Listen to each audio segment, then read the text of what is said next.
Caldas estará em... Poços de Caldas estará em...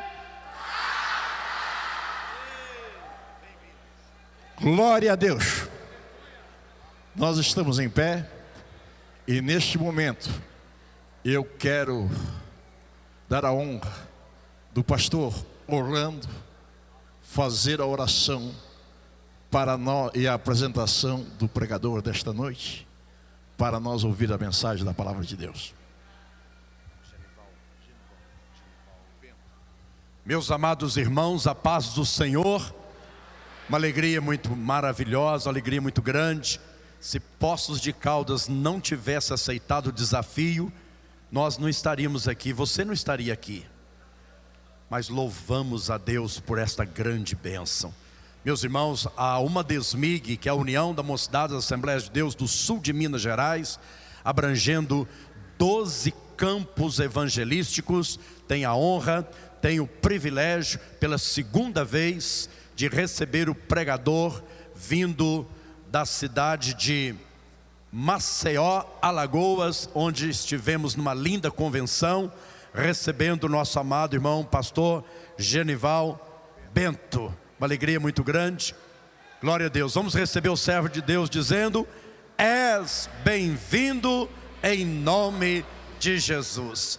E agora vamos orar e ele vai entregar toda a mensagem que Deus pôs no coração dele. Nós estamos aqui 6h35. Nosso irmão terá pelo menos, Deus pode tomar esse ginásio. Eu estive numa UMADESMIG aqui que ela acabou meia-noite.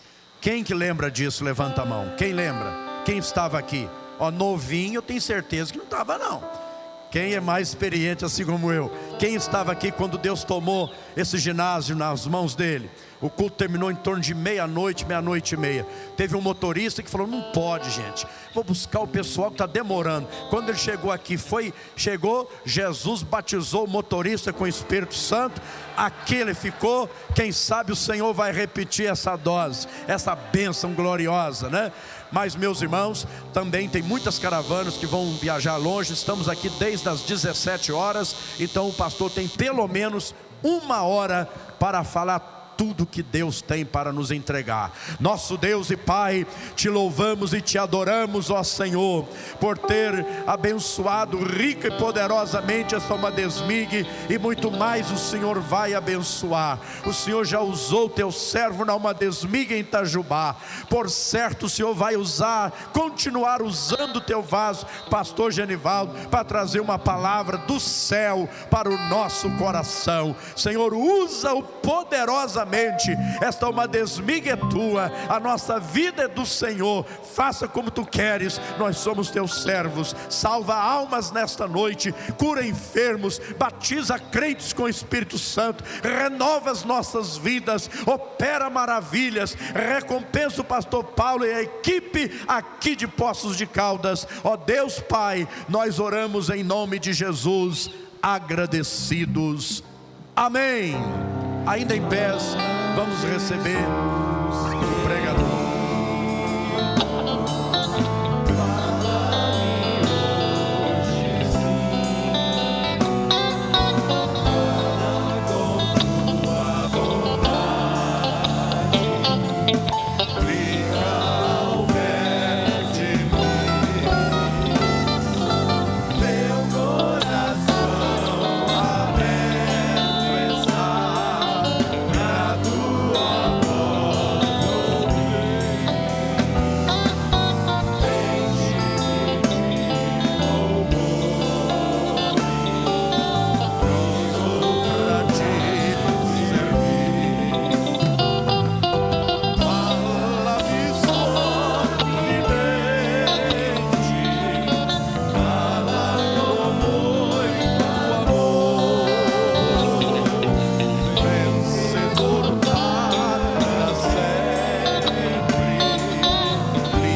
Amados irmãos, todo este ginásio, não ande mais, por favor, reverência. Aqui transformou-se em casa do Senhor.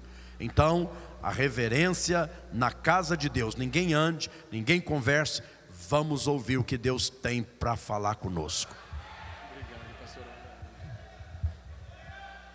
Queridos, com muita alegria, quero saudar a todos com a paz do Senhor. Quero aproveitar que a igreja está de pé para ler o texto, o qual eu quero tomar base para transmitir o que está no meu coração. Tendo em vista que é um congresso de jovens e como a temática é bem estimulativa, segunda carta, melhor dizendo, a Timóteo, capítulo 1, versículo 8. Recapitulando, não te envergonhe, portanto, do testemunho do nosso Senhor, nem de mim, que sou um prisioneiro seu. Muito pelo contrário, participa comigo dos sofrimentos a favor do Evangelho, segundo o poder de Deus. Amém? Queiram tornar os vossos assentos. Então eu quero agradecer ao pastor Paulo, presidente desta igreja, pela honra, pelo carinho, pela credibilidade, ao pastor Ronaldo, vice-presidente. Que Deus recompense-os ricamente por este convite. Em vossos nomes, agradeço a todo o ministério, a toda esta igreja. Agradeço ao presbítero Anderson, com todos que com ele administram, coordenam esta juventude, e obviamente ao presidente geral. Que Deus recompense-os por este convite. A mocidade, e fazendo agradecimentos a Deus por conhecer o pastor pessoalmente, rever o pastor Orlando. Não poderia deixar de agradecer a Deus pela vida do pastor Claudinho, com sua família, pastor Misael, que desde a minha chegada em São Paulo tem me recepcionado de forma tão carinhosa que eu não tenho palavras à altura para agradecê-los. Amados, como o texto, a temática escolhida, ela é uma temática motivacional. Eu quero falar-lhes acerca de um contexto conhecido, de um contexto histórico, mas é a palavra que está no meu coração.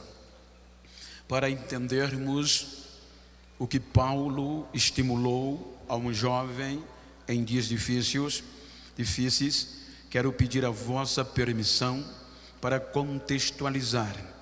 Quando nós observamos o livro de Samuel, os irmãos hão de convir que quando o povo abre mão da teocracia e o povo vai a Samuel e pede um rei, um homem que pudesse liderá-los contra os seus inimigos e que tivesse equidade e justiça. Então é quando Samuel vai a Deus e Deus não desanima, Deus dá razão e ouve a voz do povo. Então é quando Deus vai na tribo de Benjamim, uma tribo muito conhecida no contexto de Judá, e obviamente ele escolhe um filho de um fazendeiro, criador de animais, um homem que diz a Bíblia que era o melhor. Portanto, quando Saul ele é apresentado, ele passa por 3 propósitos acerca. O povo queria um rei dentro de um contrato e de uma expectativa que liderasse, que cuidasse deles e com justiça e equidade. Então a Bíblia diz que Saul passa primeiro pela unção. Portanto, a oposição do norte não aceitou. Contudo, Saul volta a apresentar-se de novo e é rejeitado. Então, como Saul entra no cenário, Como guerreiro, a Bíblia diz que depois da primeira batalha, ele é recebido por aclamação.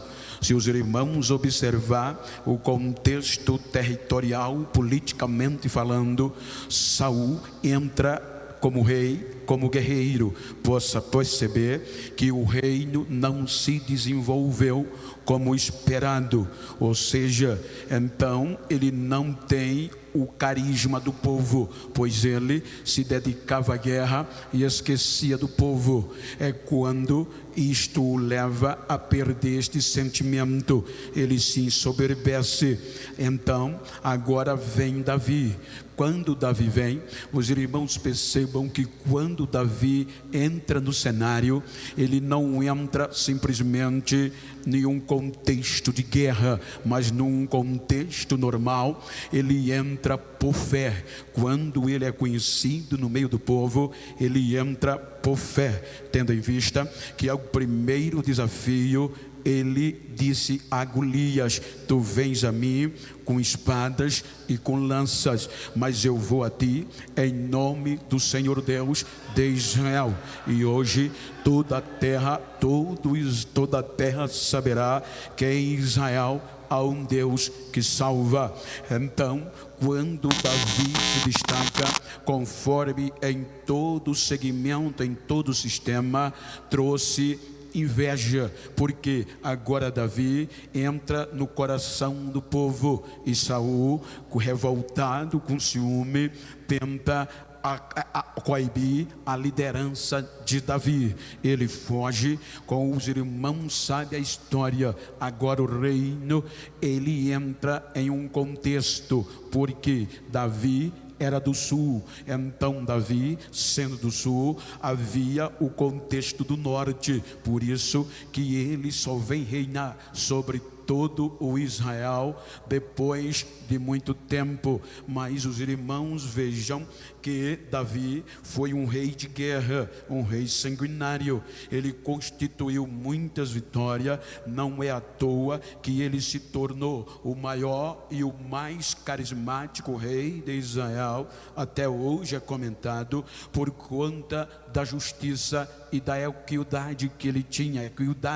Ele tinha justiça e ele tinha igualdade com o povo. Portanto, passando ele, vem Salomão. Então, quando Salomão vem, vejam que Salomão não foi um rei de guerra, mas Salomão, ele entrou com a capacidade administrativa tal que estabeleceu alianças diplomáticas com os próprios inimigos. Então isso fez com que isto trouxesse sucesso a ele. Salomão organizou o seu reino de uma forma tão grande, tanto no contexto do imposto, como no contexto bélico, como na riqueza. Mas com o passar do tempo, o reino de Salomão foi abusivo, a ponto que agora os trabalhadores do norte, os que não faziam parte da cúpula,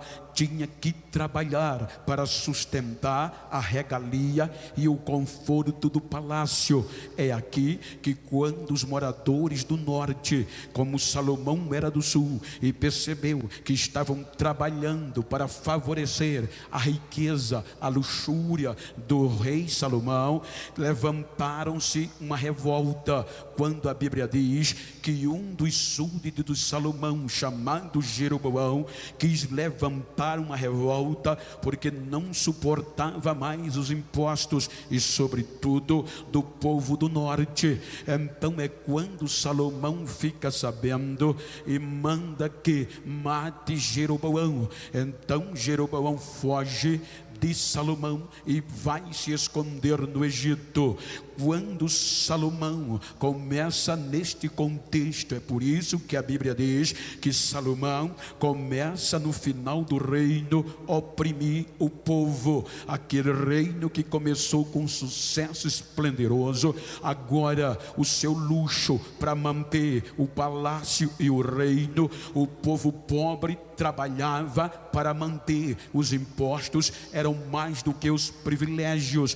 Então, quando Salomão morre, então entra Roboão. Roboão, quando assume o poder, então o povo convida Roboão para uma reunião em Siquém, em praça pública, para apresentar os seus requerimentos, as suas demandas. Portanto, quando Roboão ele se estabelece, vai para a reunião, o pedido do povo era só um: a equidade e a justiça. Os impostos tão altos, nós estamos trabalhando para suprir o reino, mas não estamos sobrevivendo. Então Roboão ouve o povo e volta para o palácio. É quando neste interim a Bíblia diz que os seus conselheiros disseram-lhe: ouve o povo, ouve o povo. Até aqui era só a dinastia de Davi. Então a Roboão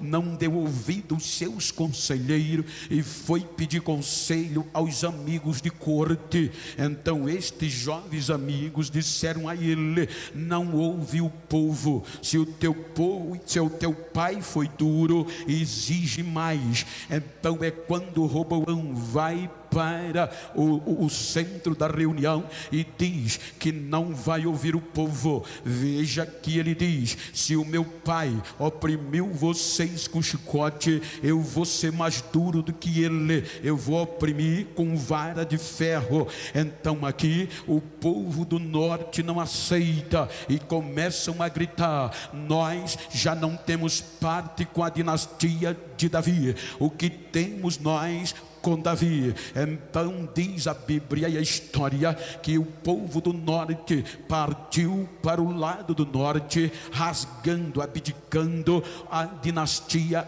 davídica, abrindo mão. E quando eles vão para o norte, mandaram chamar Jeroboão no Egito para liderá-los, para ser o seu rei. Agora a dinastia de Davi estava interrompida, ou seja, só Judá e parte da tribo de Benjamim ficaram no sul, e as outras mais partiram para o norte. Então Jeroboão agora lidera as tribos do norte, conhecida como Israel, e Judá e o sul como Judá. É deste contexto que aparece a segregação, porque a Bíblia diz, e a história, que agora com o advento que Salomão constituiu, os irmãos lembram que quando Salomão instituiu o templo de Deus, o próprio Deus disse: os meus olhos estão fitos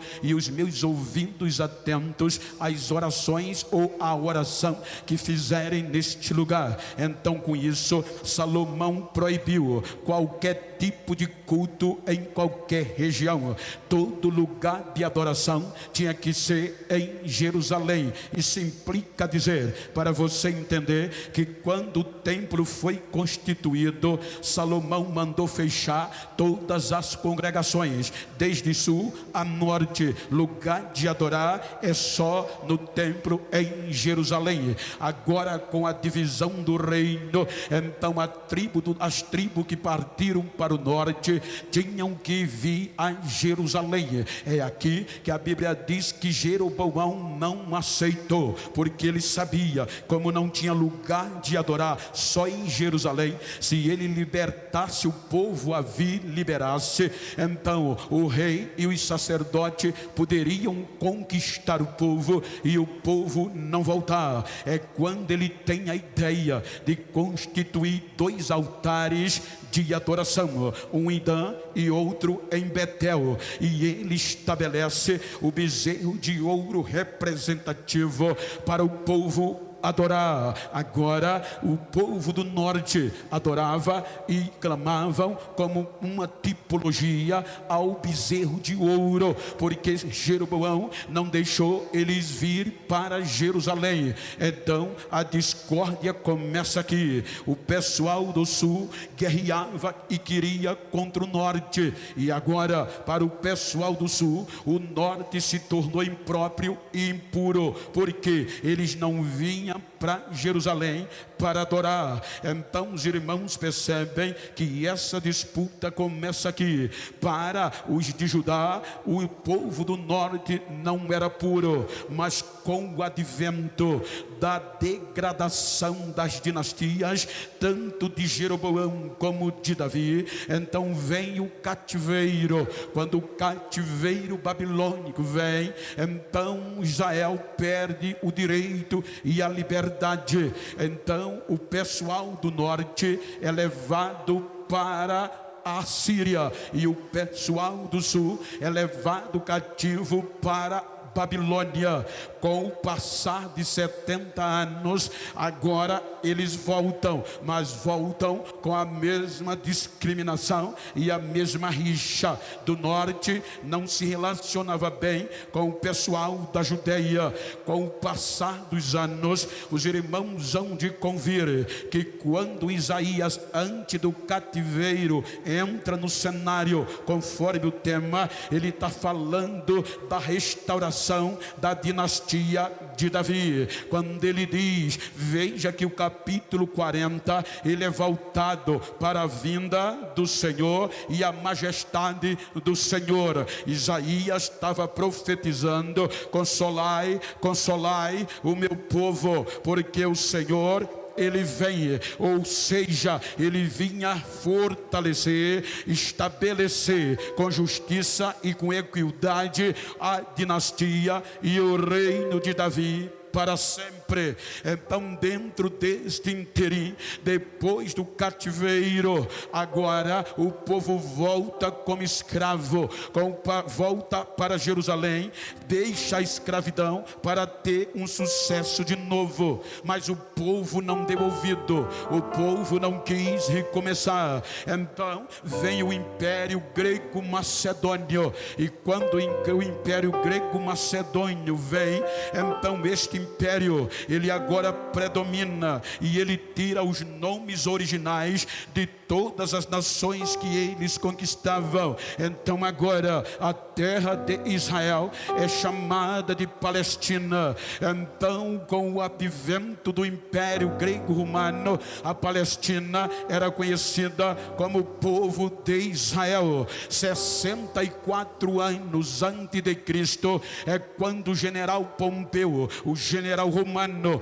ele sobrepuja o Império Grego-Macedônio na sua divisão, e o Império Romano predomina sobre toda a Palestina. Agora a Palestina era subalterna ao Império Romano. Então é quando o imperador romano agora precisava de alguém para dominar, para reinar a Palestina, e o critério de fidelidade, o critério principal era fidelidade. Então vai Herodes para a Palestina o Grande para reinar de norte a sul. Então agora o poder político, o poder politizador entra dentro do sistema religioso, porque agora o sistema religioso, os sacerdotes de Jerusalém estavam ligados direto ou indiretamente a Roma, porque agora o sacerdote, ele tinha o cargo na mão do império,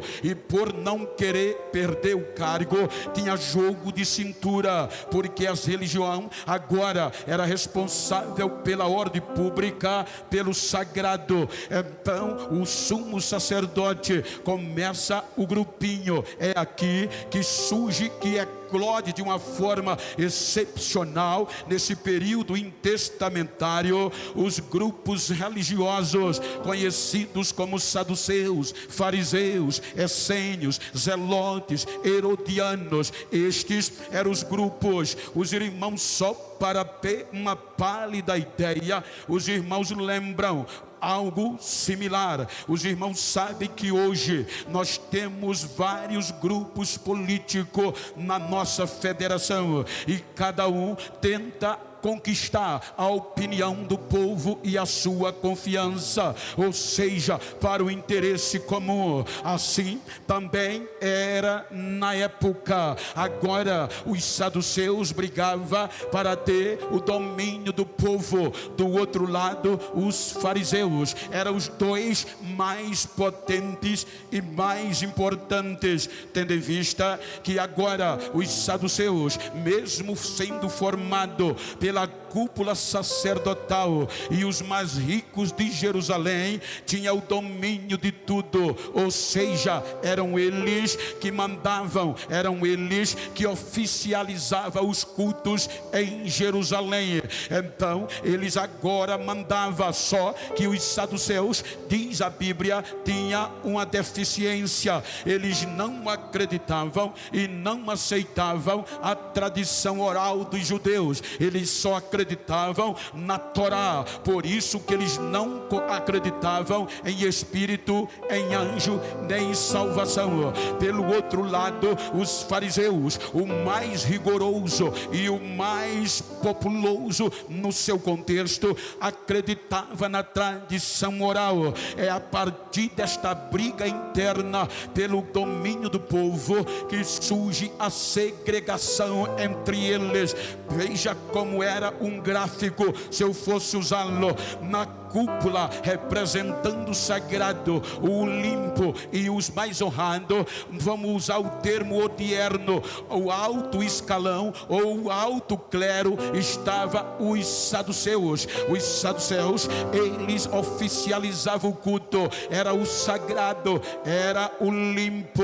No médio clero vinha os fariseus, no baixo clero estavam os levitas. Por quê? Porque os fariseus ofereciam sacrifício, os levitas eram responsáveis pela água. Isso aqui era serviço de levita, se fosse hoje, cuidar da roupa e do louvor. E abaixo da lista, abaixo tinha o povo da terra. Era aqui que havia segregação. Eles ensinavam que o povo da terra tinha que ser observado por conta da impureza. Então eles classificavam quem era impuro. Era quem? Impuro eram os analfabetos, porque eles defendiam que ser analfabeto não conhecia a lei, e se não conhecia a lei era maldito. O outro grupo era publicano e pecadores. Eles coibiam de um judeu puro, conforme eles julgavam,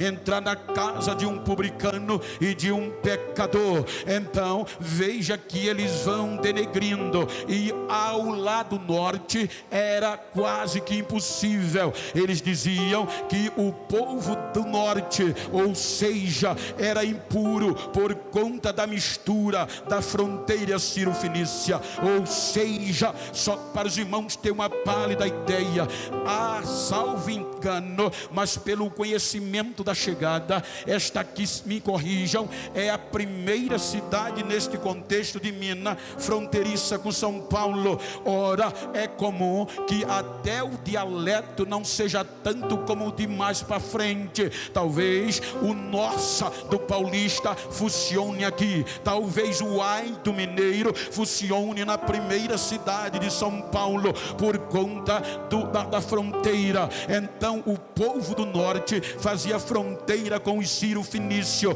e então o povo do sul dizia que eles eram impuros. Por isso que Isaías diz: Galileia das nações, Galileia dos gentios, era por conta da mistura. Então eles diziam que este povo do norte era impuro e não podia chegar o sagrado. Era isso que prevalecia, era isso que funcionava quando Jesus chegou. Um grupo brigando com o outro pelo domínio do povo e esquecendo aquilo que era realmente certo: a justiça, o amor e a equidade do reino. Então quando Jesus vem, conforme Isaías profetizou, é impactante. Os irmãos vejam que quando o anjo vai aonde? onde o anjo de Deus, ele não vai em Jerusalém, mas ele é enviado aonde? Em Nazaré, uma pequena cidade da Galileia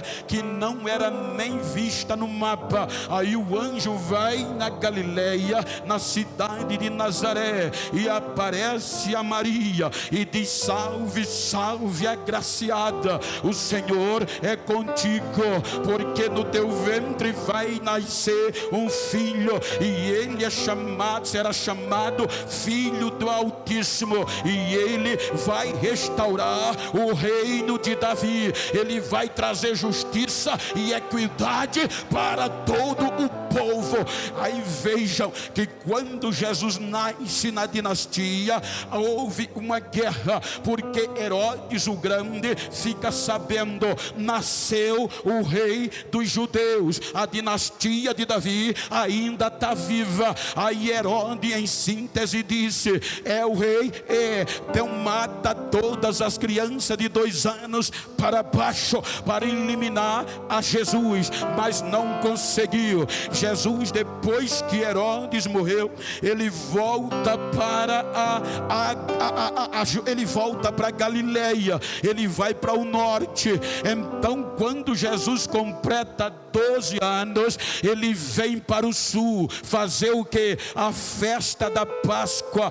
Com 12 anos era o período da maior idade para um judeu, quando ele participaria de toda solenidade. Então era nessa hora que existia o Bar Mitzvah na cultura deles. Por exemplo, ali tinha um jovem, chegou a hora da maior idade, ele agora pode frequentar as festas solenes. Então vamos examiná-lo, se ele é bom no conhecimento dos salmos, da lei e dos profetas e dos históricos. Então o jovem sentava diante da mesa, e quem estava do outro lado, o participando, os escribas, eram os doutores da lei, eram capacitados para esta sabatina. Então quando eles começam a sabatinar a Jesus, eles ficam assombrados. Quando eles faziam uma pergunta, Jesus na lata respondia e ainda dava a interpretação. A Bíblia diz que o queixo dos doutores caíam e eles diziam: de onde vem tanta sabedoria? De onde vem tanta sabedoria? Vejam, gente, que no conceito natural, Jesus aqui não era para voltar mais para ninguém. Ele agora, pela lógica, era para um mestre da lei chamar ele e dizer: você vai ser meu discípulo, você conhece demais, você é crânio. Mas, por exemplo, eu hoje tenho amigo que é tão superdotado quando adolescente, que já se tornava um doutor. A faculdade já mudava de série, porque ele tem conhecimento demais. Os Estados Unidos, como outros, quando encontra um superdotado, o governo pega, ele diz: não, esse aqui é nosso, esse é superdotado no conhecimento. Mas Jesus deu uma aula de autodidático. Mas quando perguntaram, ele é de onde? Ele é de Nazaré, é do norte. Então abafa, porque ele vem lá do norte e não tem futuro nenhum.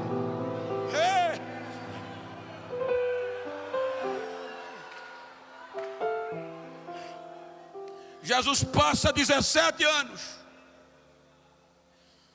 no anonimato, de 12 a quase 30 anos,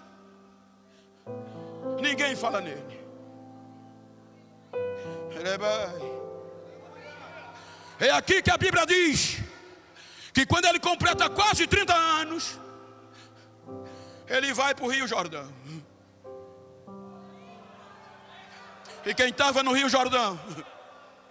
Aquele menino que sentiu o renovo, a restauração, ainda no ventre, chamado João Batista. A única vez que João tinha sentido a presença de João Batista foi no ventre. Quase 30 anos se passam e João está batizando no Rio Jordão. De repente ele para o batismo. Quando ele para o batismo, batismo, ele começa a gritar: eis o Cordeiro de Deus, ele está entre nós, eis o Cordeiro de Deus.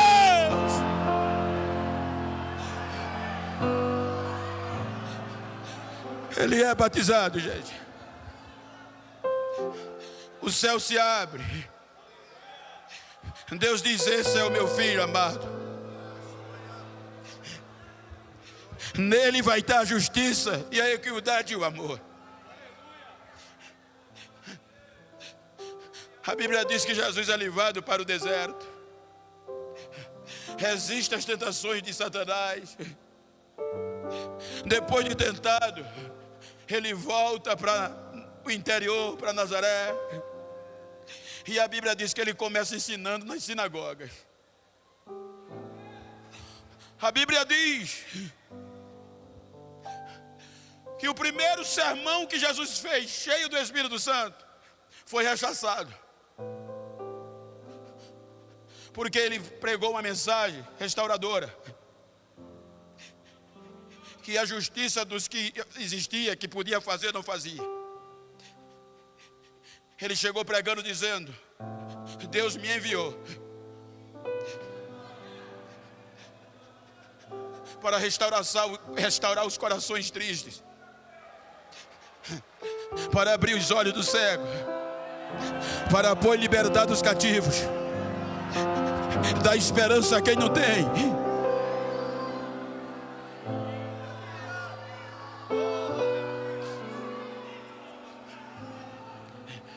E ele começa a ensinar. Quando a gente fala em evangelho nesse contexto, evangelho aqui é o conjunto de ensinamento de Cristo. Então agora expulsam ele de Nazaré e da sinagoga. Aqui você não prega mais. Você já pensou? Tem muita gente que pensa que ser cheio do Espírito Santo é glamour. Mas quanto mais cheio, filho, mais a madeira bate.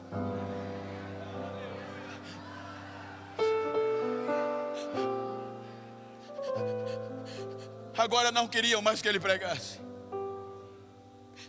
E ele precisaria. E agora ele forma uma equipe, gente, que ninguém acreditava.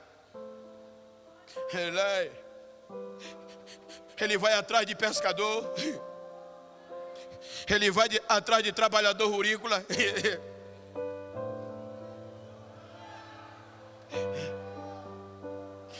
Ele forma um grupo que iria disseminar esse evangelho. E todo do norte, todos. Segundo o Flávio Joséfo diz que enquanto o sul ou da Judéia menosprezava os do norte, por conta daquela rivalidade que eu falei, Jesus descobre qualidades neles que ninguém via. Primeiro era que eles eram trabalhadores. E Jesus sabia que para anunciar esse evangelho ia ter dia que o desânimo ia vir. Então ele precisava escolher alguém preparado com os lombos. E segundo, diz Joséfo, que eles eram patriotas. Eles davam a vida pelas terras que pertenciam a eles. E o Talmud diz que eles eram muito dados à honra. Eles valorizavam mais a honra do que o dinheiro. Eles não se vendiam. Aí Jesus reúne esse povo e começa a ensiná-los este evangelho. Aí agora Jesus começa por onde? Pelo interior. Um casamento de pobre, que até vinho faltou em Caná da Galileia. Jesus vai com eles. Naquele dia Jesus transforma água em vinho. No outro dia só era o que dava na rua. Nunca aconteceu isso. Aí o que é que ocorre? A Bíblia diz que a partir daqui Jesus vem por Cafarnaum, tudo no norte. Jesus passa por toda a região da Galileia e os milagres aconteciam. Aí agora a notícia chega lá na Judéia, no sistema. O norte está virado de perna para o ar. tem um profeta nazareno que está mudando tudo lá. O que é que está acontecendo? Porque lá no sul, no sistema, tinha anel, nada contra. Tinha diploma, tinha seleção, mas nada de novo acontecia, só briga pelo poder. Agora lá do meio da roça aparece um grupo pregando. E o que era que acontecia? Chegaram lá e disseram: o negócio está diferente. O que é que está acontecendo? Aonde ele está passando, o mudo está falando, está até cantando hino, o surdo está ouvindo. Ou seja, o mudo está falando, está cantando, o coxo está sendo levantado, o morto está ressuscitando, e ele está revigorando quem não tinha mais nada para ser ninguém.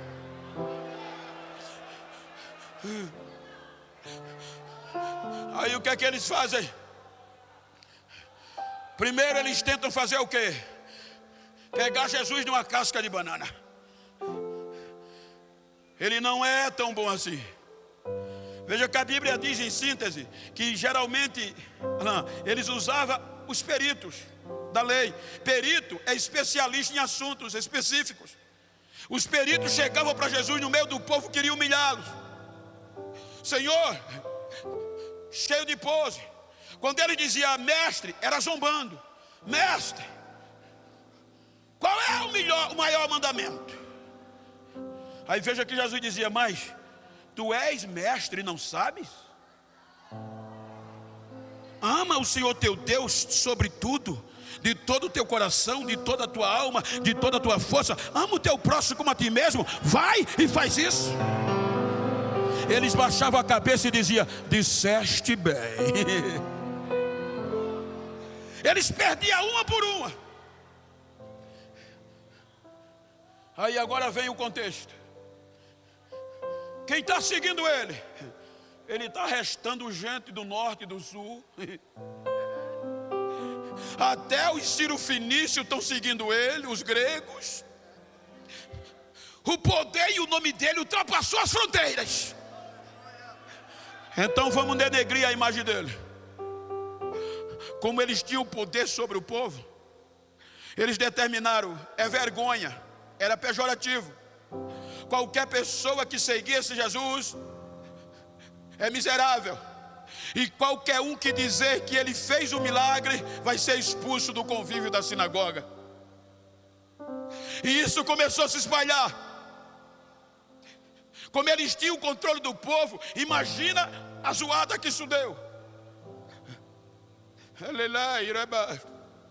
Veja que só ralé era quem andava de dia com Jesus. Se alguém tinha um cargozinho maior, ia de noite procurar ele, com vergonha de aparecer de dia. O negócio foi tão grave que Jesus chamou-os e disse-lhe: vocês querem me seguir? Vocês vão ter que renunciar a vocês mesmos. Vocês vão perder nome. Vocês vão ser chamados de povinho. Vocês vão ser detratados. Mas aquele que deixar tudo por causa de mim vai ganhar muito mais. Eu digo uma coisa a vocês: se qualquer um de vocês se envergonhar de mim e das minhas palavras, eu vou me envergonhar dele no dia que eu voltar na minha glória diante do meu Pai. A tentativa dos grupos religiosos não fruiu. Agora aumenta mais. Aí quebraram as diferenças e fizeram um centrão. Saduceus e fariseus se uniram com um objetivo. Qual? Agora não é mais prender, agora é matá-lo. A Bíblia diz que eles se uniram, porque se matar esse Jesus, acaba com tudo isso. Ninguém vai ter mais coragem para segui-lo, porque ele vai estar morto. E investiram pesado, gente. O plano foi tão bem feito que na noite que prenderam ele, todos, até os mais íntimos, fugiram. O mais íntimo ficou de longe. Naquela noite, o que bateu no peito e disse: eu estou pronto para ir até a morte, 3 vezes disse que não conhecia, até espraguejar. Ele é bem, mas não se escondeu. Por isso que a mulher dizia: tu parece com ele, você fala como ele fala. Diga para quem está ao seu lado: se um dia você ficou perto de Jesus, não adianta se esconder. Aonde você for vai ser descoberto.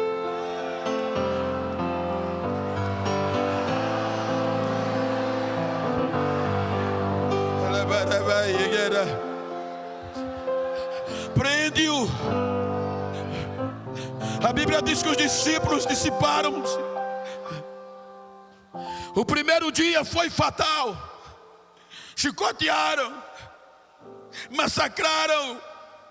Tudo para quê? Para atemorizar os que vinham. Porque diz a lei, a história, que a função maior de um discípulo não era só ser aprender, era ser igual o seu mestre era, ou maior do que ele. Então eles dilaceraram Jesus para quê? Para tirar a esperança. Se a gente massacrá-lo, ninguém vai ter mais coragem. O segundo dia, doloroso, porque a notícia se espalhou: já está sepultado, já fecharam o túmulo, já colocaram o lacre de Roma, ninguém pode mais abrir. Ele morreu.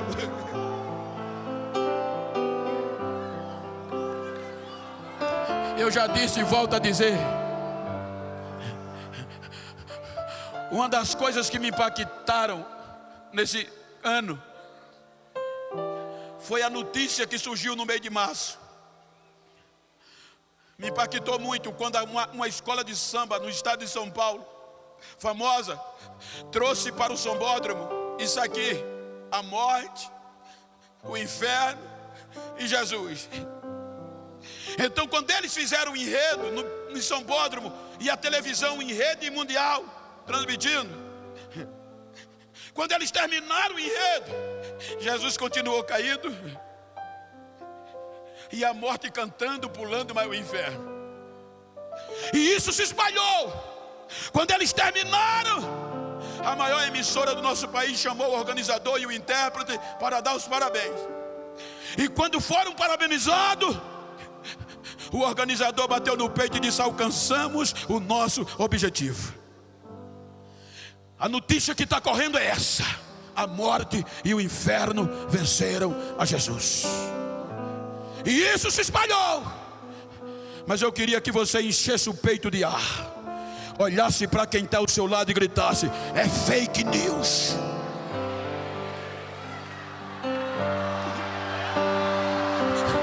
Porque na manhã do terceiro dia, a pedra estava revolvida, o leve estava quebrado. Ele não está mais aqui, ele já ressuscitou, ressuscitou, ressuscitou.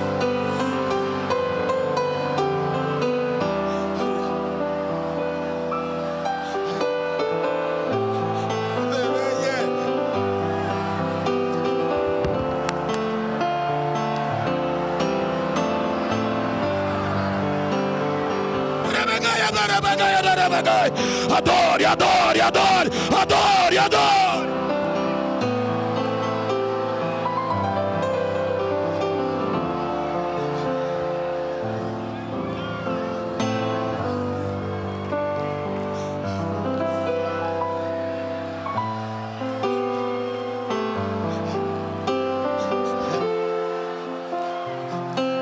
Quando Jesus ressuscita,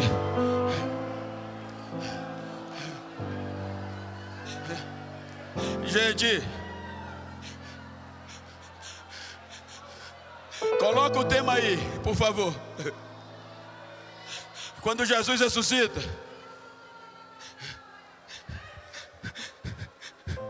tinha um grupo desanimado, sem vigor. Tinha um grupo que desistiu. A Bíblia diz que a primeira coisa que Jesus faz é reanimá-los. E para restaurá-lo, revigorá-lo, tinha que ir atrás de um por um. O que me impactou nessa mensagem é que a Bíblia diz que quando deu o terceiro dia, 2 discípulos, chamados discípulos de Emaú, Cleópatas e outro, arrumaram as malas, perderam o vigor e disseram: vamos desistir. E partiram para Emaús, pegaram a estrada, sem vigor e desanimado, desfortalecido. Jesus, gente, depois de ressuscitado, isso é que é um rei de amor e justiça. Ele coloca o pé na poeira de novo, para revigorar esses 2 discípulos desanimados. Quando ele entra na estrada, ele vai na conversa. Os discípulos estavam descendo a madeira nele, e ele diz: o que é que vocês estão falando? Olha, por acaso é tu o único estrangeiro por aqui, estrangeiro? Tu não sabe das coisas que aconteceram nesses últimos dias? Quais? Sobre Jesus do Nazareno, como um homem poderoso em obra, usado por Deus, como o nosso sacerdote e a nossa lei mataram ele, e a gente pensava que era ele que iria nos resgatar. Já é o terceiro dia, se bem que algumas mulheres disseram que viram ele vivo, mas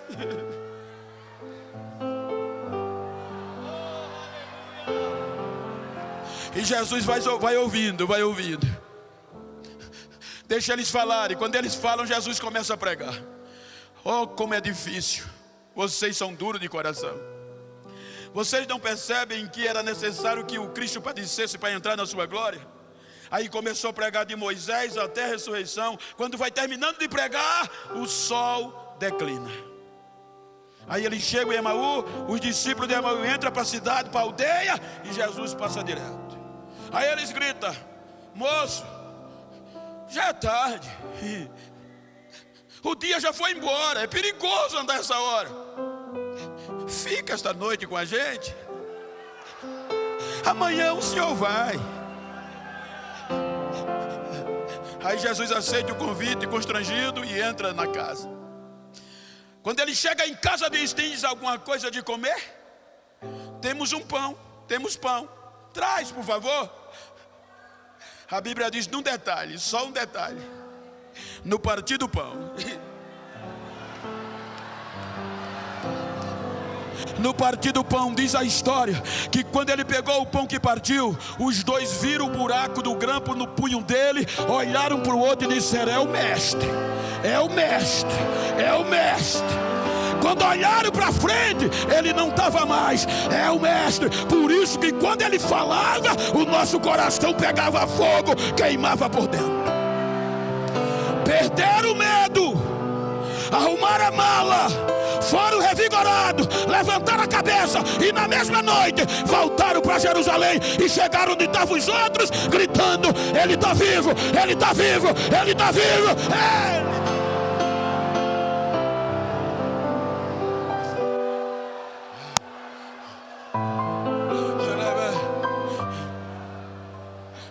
Ele vai atrás de um por um, gente. Só não revigorou a Judas porque Judas se perdeu. Ele vai atrás de um por um. Ele não deixa ninguém para trás.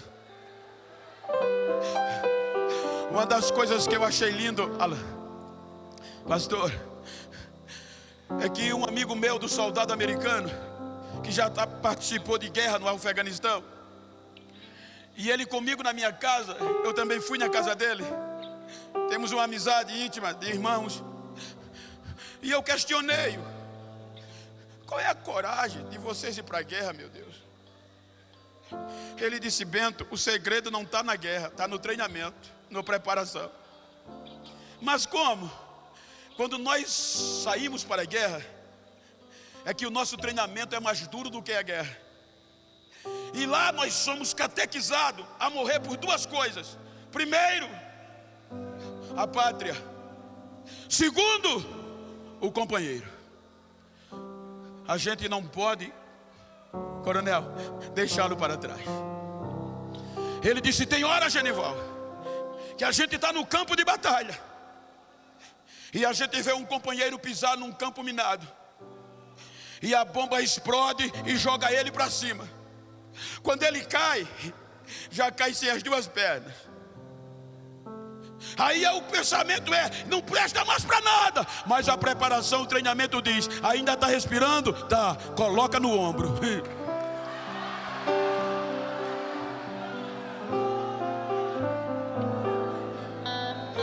Dá uma olhadinha para esse crente que está ao teu lado. Diz: ô crente, eu não quero nem saber como você chegou aqui, mas se depender de mim, você não vai ficar para trás. Você vai sair revigorado nesta noite.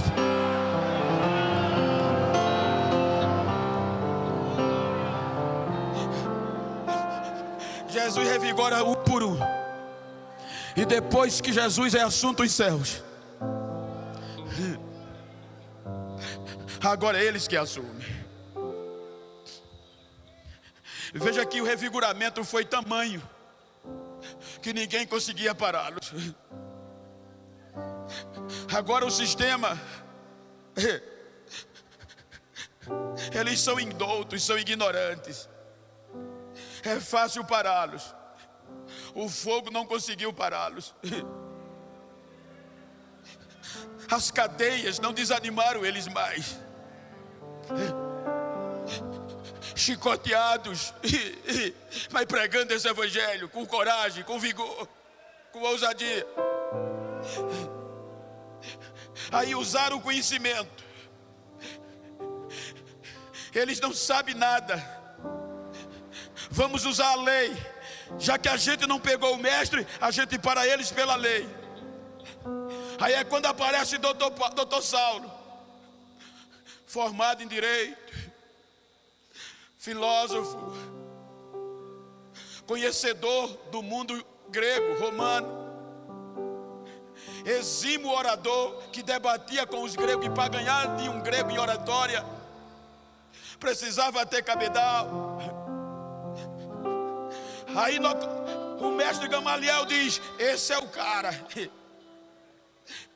Se precisa de alguém de conhecimento para parar essa raça, é esse aqui. E Paulo entra com todo o cabedal, machucando, prendendo. Mas a Bíblia diz que os irmãos, alguns desistiram, mas a maioria não parava.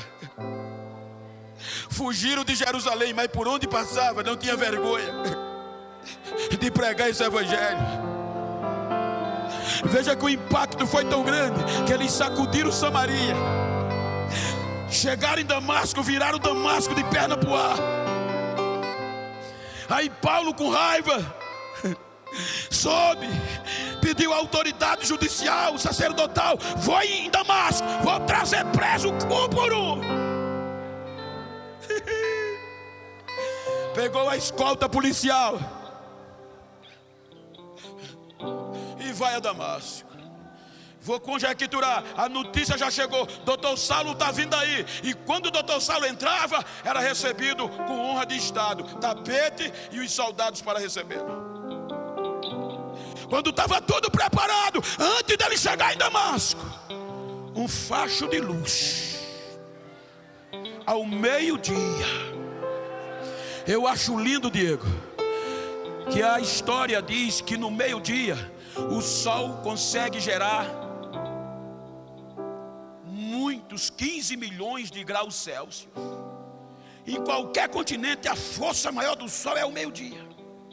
A Bíblia diz que ao meio-dia, na maior potência do sol, não foi nem a glória toda, foi só um facho de luz que brilhou mais do que o sol. O doutor caiu e já levantou dizendo: quem tu és, Senhor? Eu sou Jesus.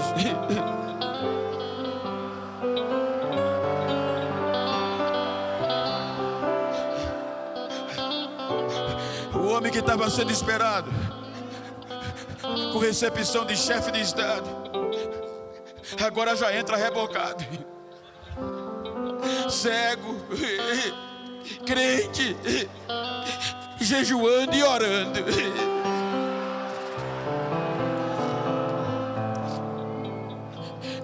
Não entra pela porta principal. E quando a notícia se espalha, sabe quem agora se juntou aos miseráveis? A nossa carta na manga. Doutor Saulo agora é crente. Evangelho não é glamour, gente.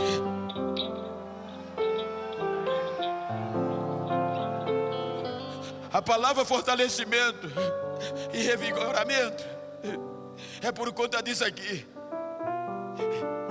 Tem muita gente na nossa geração, eu estou falando isso porque estou pregando no Congresso Jovem, que acha que evangelho é glamour.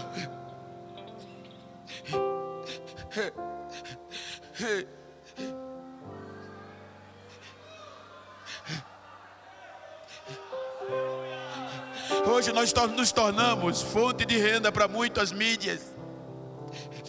Vocês não sabem o quanto eu sou assediado para me vender. Tu não cobra para pregar, gente. Na altura que tu tá, uma noite é 5 mil, facinho. É 30% para nós, 70% para você. Eu digo, não posso não. Mas por quê? Porque os meus pais que vieram antes de mim, eu sou fruto deles. E eles não tiveram a honra que eu tenho. Era tomate, era ovo na cara.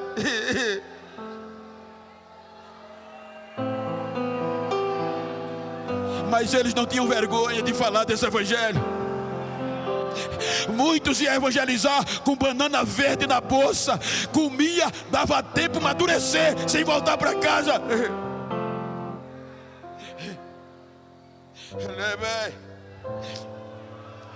Ele sai jogado pelo um buraco no muro. Tá pensando que teve moleza? 14 anos. Que horas? Me ajuda aí.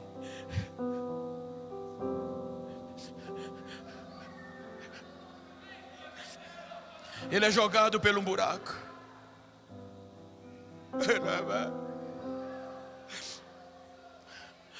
14 anos sem história. Quando ele reaparece, é quando a cidade de Antioquia é sacudida pelo poder do avivamento. Antioquia da Síria. Agora ele é chamado por Barnabé. E o Espírito Santo chama para a primeira viagem.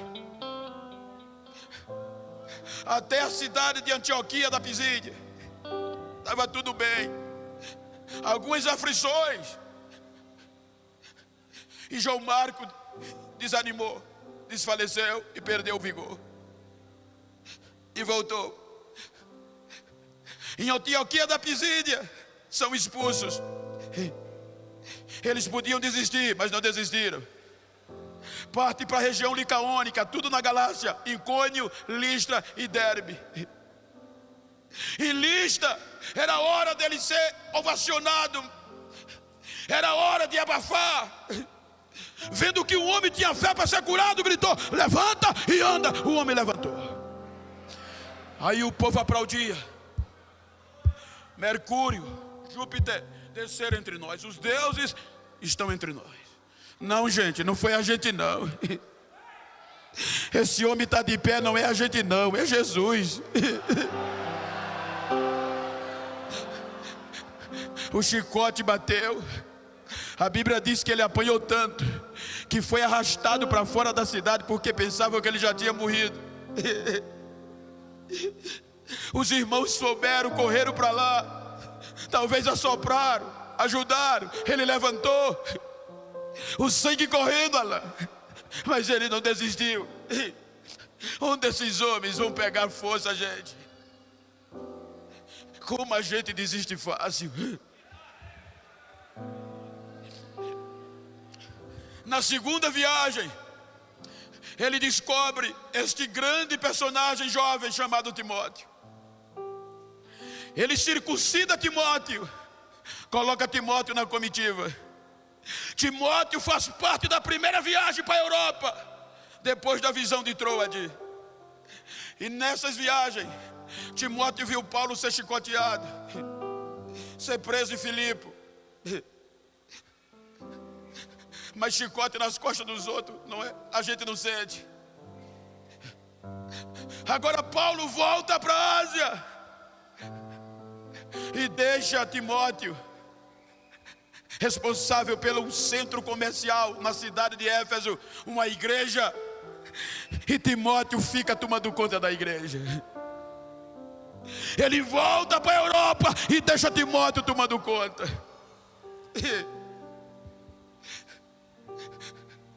Começou a ensinar Timóteo. Mas a Bíblia diz que agora Timóteo começou a sentir na pele as aflições desse evangelho. Timóteo agora começa a sentir na pele que evangelho não é glamour, não é fama. A Bíblia diz que 2 crentes afastados da igreja, mas dentro da igreja, chamado Irmineu e outro Fileto, começaram a desanimar o menino. Começaram a dizer: esse menino não sabe de nada, porque ele pregava sobre arrebatamento, sobre a ressurreição, e eles terminavam o culto, saía dizendo os irmãos: esse menino é besta demais, não sabe nada, a ressurreição já aconteceu. E a Bíblia diz que com isso, alguns crentes deixavam de ir para a igreja, desviavam da fé. E Timóteo foi desanimando, perdendo o vigor e querendo desistir. Chegou um ponto que Timóteo não tinha mais coragem de pregar a verdade, porque ninguém queria ouvir.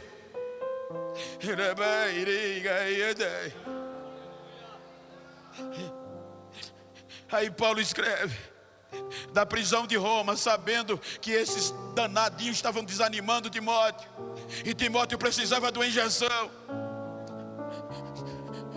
Aí ele começa a escrever: filho, não tem vergonha do evangelho, não. Não tem vergonha do testemunho de Jesus. Mas como fortalecer? Se o Jesus que eu prego, que ressuscitou, estão contradizendo, dizendo que não ressuscitou. Se o meu pai na fé está preso, chicoteado, que autoridade eu tenho? Aí ele escreve a segunda carta: filho, eu sei a fé que há em você. Você não tem uma fé fingida.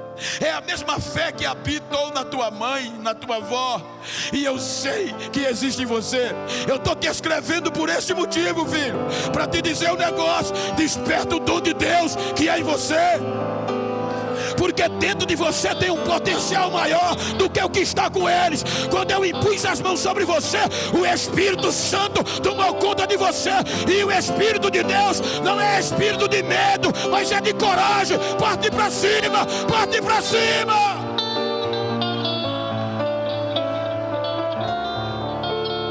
Porque nos últimos dias não vai ser fácil pregar a verdade, porque o povo não vai querer ouvir. Eles vão dar mais prioridade aos filósofos com as suas fábulas, porque a verdade do evangelho vai comichar nos ouvidos e eles não vão querer ouvir. Mas meu filho, independe disso, eles querendo ouvir ou não querendo, prega a verdade, não tenha vergonha, doa em quem doer, prega a verdade, não se venda. Essa palavra foi tão forte que Timóteo não foi mais o mesmo. Timóteo levantou a cabeça, a igreja encheu de novo. A tradição diz que ele morreu a paulada, mas não parou mais de pregar este evangelho. O que o senhor quer dizer, pastor? É os dias que nós estamos vivendo.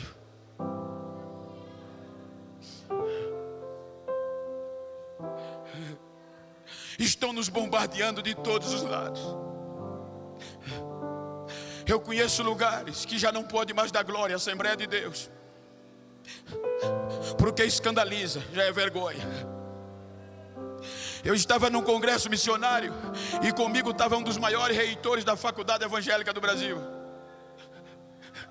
E ele disse que cerca de 75% da nossa juventude que ingressa no curso superior, quando termina o curso, perdeu a fé, com vergonha do evangelho.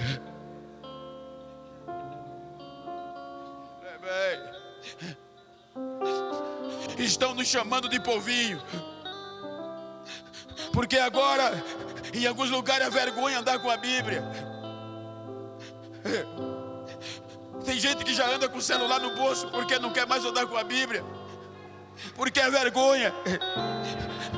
Mas eu estou nesta noite em um pautar, em um congresso, que uma geração que ainda pode dar glória a Deus.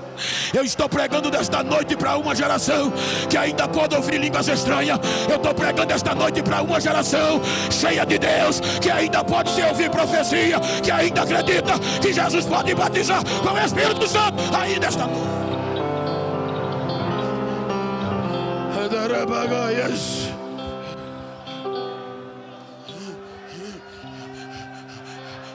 Dá para ouvir o barulho dessa geração? Dá para ouvir o barulho da línguas estranhas dessa geração? Dá para ouvir, dá para ouvir. Enquanto estão dizendo que a gente é povinho, aí é que o Espírito Santo gosta. O Espírito Santo está batizando, Jesus está batizando com o Espírito Santo, o milagre está caindo. Ainda tem uma geração que não se vende.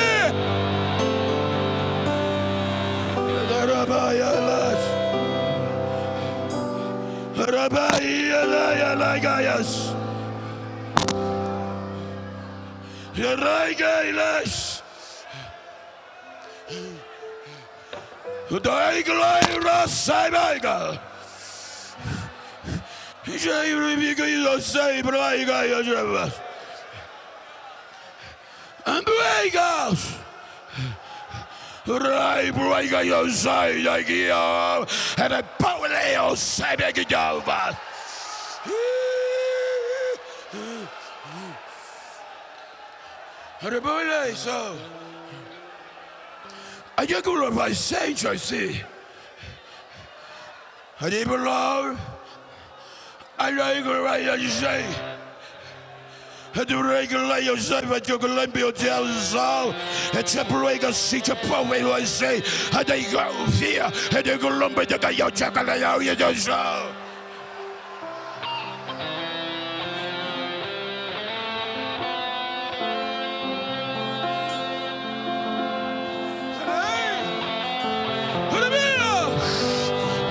A minha glória está invadindo este santuário.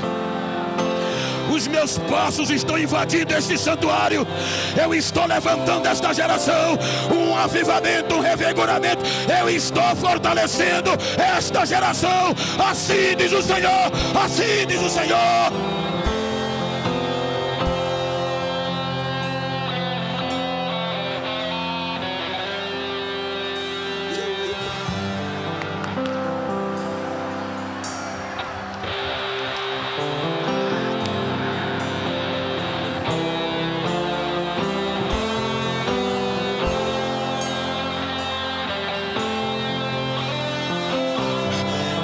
Pega fogo, pega, incendeia quem está ao teu lado, incendeia quem está ao teu lado.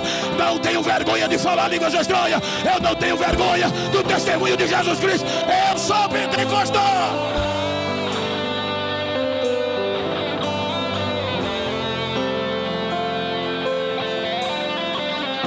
Ainda existe Timóteo.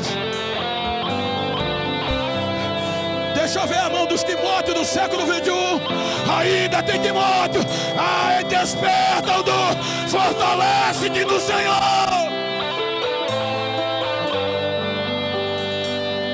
Fique de pé, por favor. Aqueles que podem.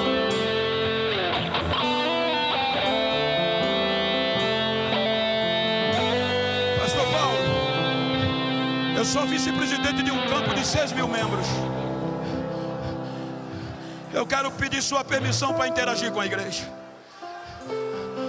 O pastor me permitiu.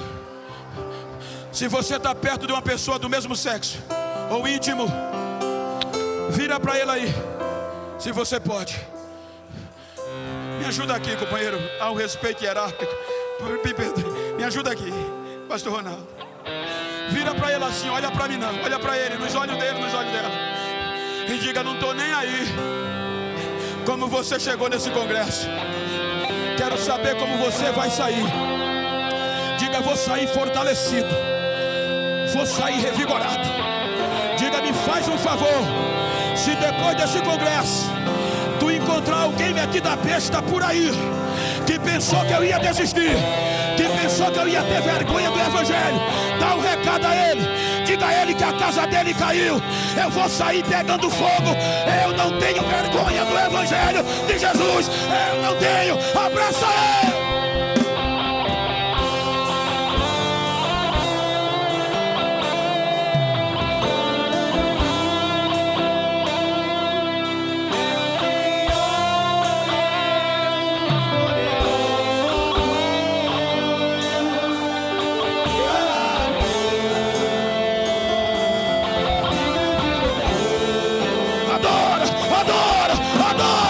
Recebe vigor, recebe vigor, recebe vigor.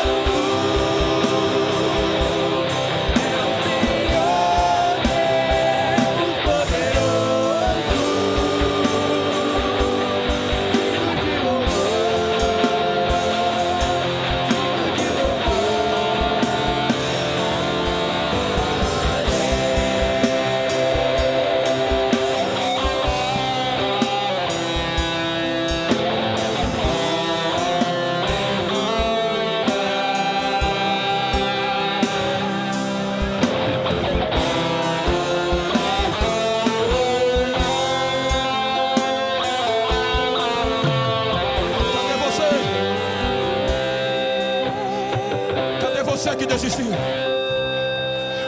Cadê você que cantava e parou? Cadê você que evangelizava e parou? Cadê você que pregava e parou? Cadê você que adorava e o sofrimento te fez parar? Eu quero te trazer de volta hoje em nome de Jesus. Cadê a primeira pessoa para voltar?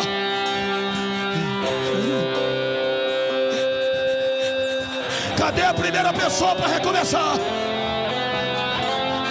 Cadê a primeira pessoa para Jesus? Cadê você?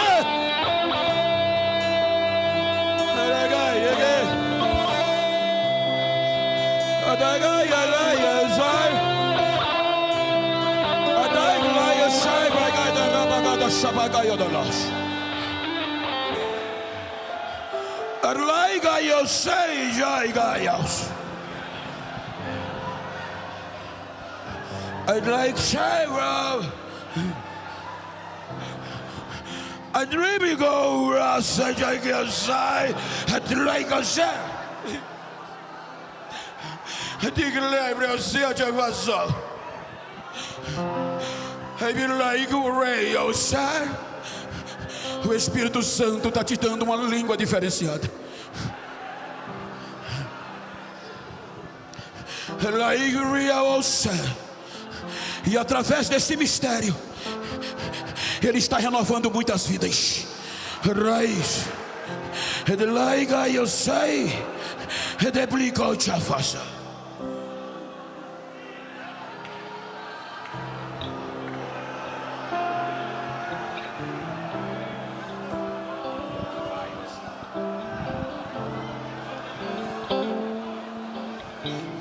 A primeira vida está aqui, cadê a segunda? Cadê a segunda vida para Jesus? Ajuda ela, ajuda ele. Rompe a multidão.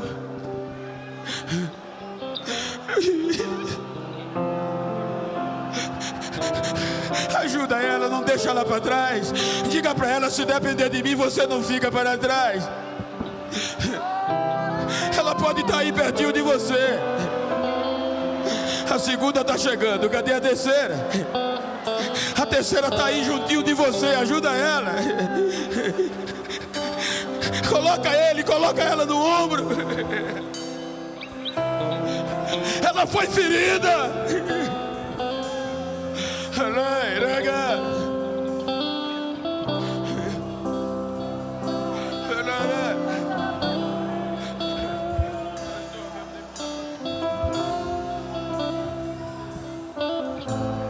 Glória a Deus. Vem aqui para frente, filho. Cadê a terceira pessoa? Vem aqui. A quarta pessoa. A quarta pessoa. Aleluia. A quinta pessoa. A quinta pessoa. Aleluia. A sexta pessoa. A sexta pessoa. Ao mistério de Deus nesse lugar. A sexta pessoa. Aleluia. Ainda tempo. A sexta pessoa. Olha, estou encerrando. Ali vem vindo a sexta chorando. Aleluia. A sétima pessoa. A sétima. A sétima. A sétima. Vem vindo lá. A oitava pessoa. A oitava. A oitava. A oitava. A oitava pessoa. Vem. É o Senhor Deus. Vem. A oitava. A nona.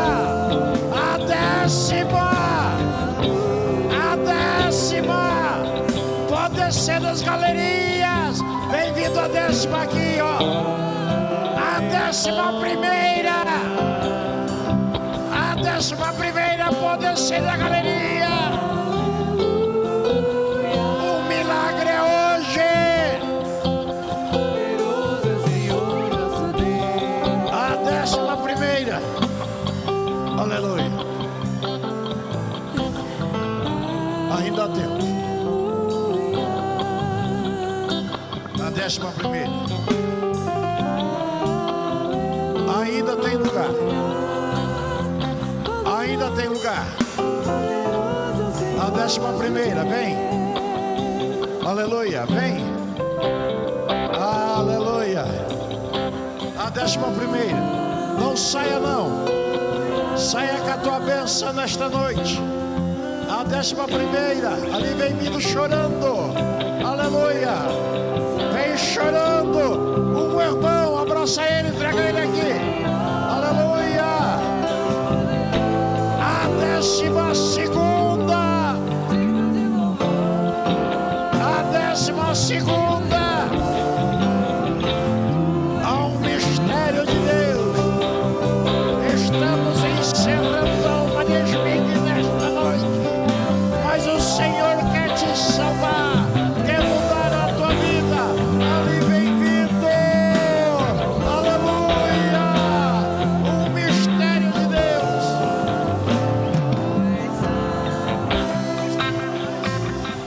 A décima terceira. A décima quarta. A décima quarta. Tá vindo a décima quarta ali, ó. Não. A décima quarta.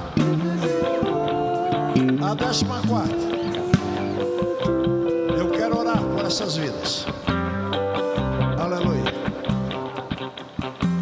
Nós temos 25 igrejas dentro de Poços de Caldas. Quase todas as regiões nós temos igreja. Aleluia. A sede é na Rua Major Martim Mourão, número 75. Eu estou vendo lágrimas aqui neste lugar. Eu estou vendo lágrimas aqui neste lugar. Eu quero que essa multidão que essa mocidade, que é uma desmiga, estende as mãos sobre essas vidas. Que é uma desmiga, estende as mãos sobre essas vidas. E eu queria, irmão da Alma de POC, para anotar os nomes dessas pessoas. Aleluia. Aqui está vindo mais um, ó. Glória. Aleluia. Há mistério nesse lugar.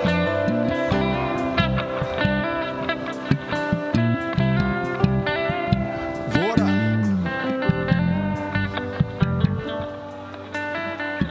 Pai querido,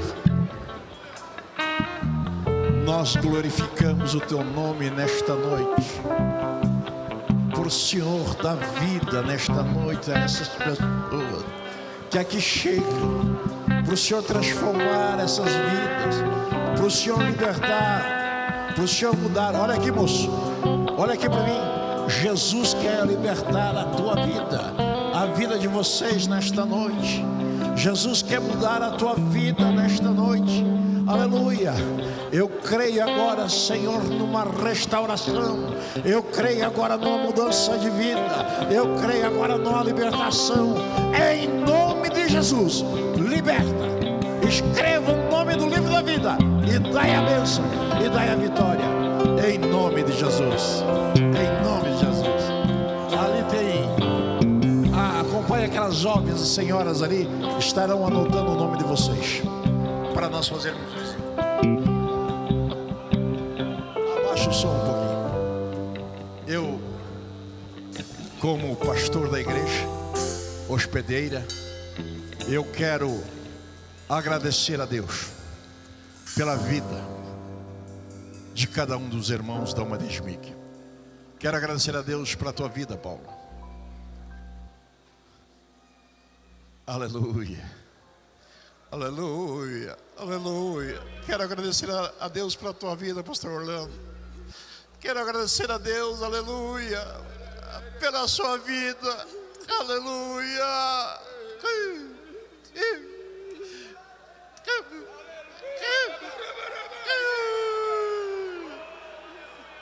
Quero agradecer a Deus pelo nosso patriarca que está aqui, pastor Edgar. Quero agradecer a Deus por cada companheiro que se faz presente. Quero agradecer a Deus por cada jovem da Alma de Esmique que sai desta noite diferente desse lugar. Sai diferente desse lugar. Quero agradecer a Deus pela orquestra, pelo maestro Samuel, Anderson. Quero agradecer a você, meu filho, pela toda a equipe que trabalhou, aleluia. Agradecer a tua esposa, a tua filhinha.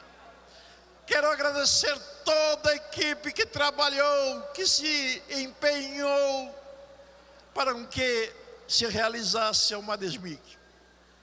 Muito obrigado. Obrigado, pastor Paulo, que o senhor chegou aqui. Eu não sabia o projeto de Deus. Obrigado, pastor Orlando. Aleluia. Nosso patriarca já desfrutou de muitos, mas eu estou feliz por isso. Amém? Meus amados irmãos, vamos ficar em pés. A nossa gratidão a Deus, nossa gratidão a toda a liderança. Que a graça de nosso Senhor e Salvador Jesus Cristo, o amor de Deus nosso Pai e a comunhão do Espírito Santo, nosso bendito Consolador, seja conosco, com todo o povo de Deus na terra, hoje e sempre. Amém. Terminado, aleluia. Nós passamos dias maravilhosos aqui em Poste Caldas.